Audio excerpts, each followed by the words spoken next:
Hi, Dyslexic Genius here. I'm back on the Cheney motor. I'm going to show you how to oil it. But my previous video, I made a boo-boo and forgot the two brass washers.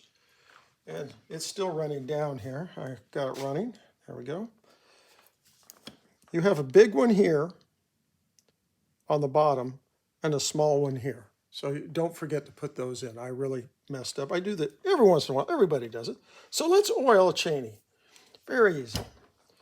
We're going to oil a spindle shaft. We'll roll it over. We will hit that bearing. We will sewing machine oil that bearing. We will hit that's a bearing and that's a bearing. So we will just put a little oil on that bearing and a little oil on that. That's for this. That's for the spring barrel. And this is for the drive back here.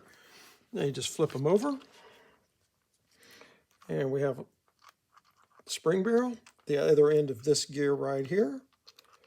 And then we'll just drop a little oil in here for the bottom of the spindle shaft, and we'll just put a little drop there. And then if the speed control mechanism was in, we would oil the felts. But that's all there is to oiling a Cheney. Usually you can pull it up and you'll hit that bearing, this bearing. Very easy to oil. Sometimes motors don't want to play, and this happens like on these. You crank them up. Usually, I get them to turn over on 2 or 3 or 4.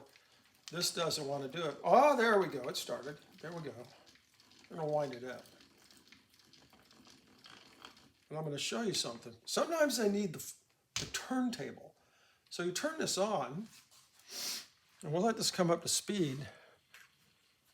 Now listen, we'll put a load on the spindle shaft.